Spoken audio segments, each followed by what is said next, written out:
हमारे देश में सिविल एविएशन के क्षेत्र में अब कुछ क्रांतिकारी कदम उठाने की आवश्यकता है। और इतनी सारी दुर्घटनाएं एक ही देश में कैसे हो सकती हैं जिसमें इस देश के इतने बड़े बड़े लोगों की मृत्यु हो चुकी है। ये कोई पहली बार नहीं है जब कोई इतना बड़ा नेता हमारे देश का किसी प्लेन क्रैश या हेलीकॉप्टर क्रैश में मारा गया है। और ये सोचने वाली बात है कि ऐसा कैसे हो सकता है कि एक देश इतने सारे अपने बड़े बड़े नेताओं को, इतने सारे बड़े बड़े लोगों को सिर्फ प्लेन और हेलीकॉप्टर क्रैशेस में गंवा दे। आखिर इतने सारे क्रैश क्यों हो रहे हैं हमारे देश में, ये सोचने की बात है, इस पर गौर करना चाहिए। इस प्रकार के प्लेन और हेलीकॉप्टर क्रैशेस में बड़े बड़े नेताओं के मारे जाने का हमारे देश में लंबा इतिहास है। आपको याद होगा, अभी पिछले ही साल गुजरात के पूर्व मुख्यमंत्री Vijay Rupani air India crash में मारे गए थे। 12 जून 2025 को हमारे देश के इतिहास का सबसे बड़े एयरप्लेन क्रैशेस में से एक हुआ था एयर इंडिया प्लेन क्रैश, याद कीजिए, जिसमें सैकड़ों लोग मारे गए थे, जिनमें गुजरात के पूर्व मुख्यमंत्री विजय रूपाणी भी थे। इतना बड़ा एयर क्रैश हुआ पिछले ही साल, उसकी यादें तो अभी हमारे देश के लोगों के मन में ताजा होंगी।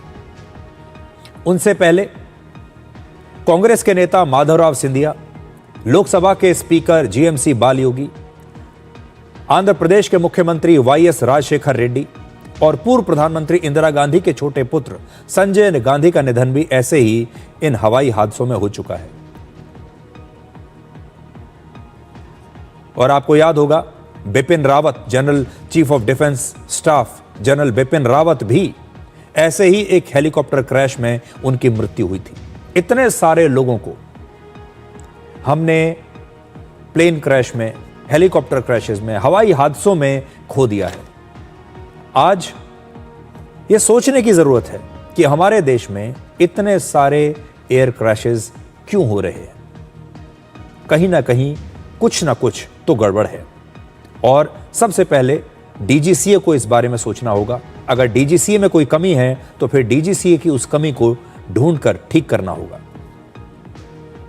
अब थोड़ा महाराष्ट्र की राजनीति के बारे में भी आते हैं। महाराष्ट्र की राजनीति में भी अक्सर ऐसा होता रहा है। आज आपके सामने 3 नाम मैं आपको बताता हूं महाराष्ट्र की राजनीति में, गोपीनाथ मुंडे और प्रमोद महाजन, और उनके बाद आज अजीत पवार महाराष्ट्र के तीसरे ऐसे बड़े नेता हैं जिनका अचानक से निधन हुआ है। जून 2014 में गोपीनाथ मुंडे की जो कार थी वो दिल्ली में अचानक से दुर्घटनाग्रस्त हो गई थी। गोपीनाथ मुंडे उस समय भारत के ग्रामीण विकास और पंचायत राज मंत्री थे, कैबिनेट मिनिस्टर थे उस समय भारत सरकार के, और एक कार दुर्घटना में उनकी मृत्यु हो गई और अस्पताल उन्हें ले जाया गया। जब उनकी कार की दुर्घटना हुई, वो भी दिल्ली में उनके घर के पास, इलाज के दौरान 64 वर्ष की उम्र में उनका निधन हो गया।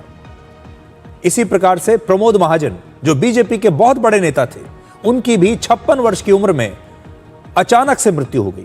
अप्रैल 2006 में उनके अपने ही सगे छोटे भाई प्रवीण महाजन ने उन पर 4 गोलियां चलाई।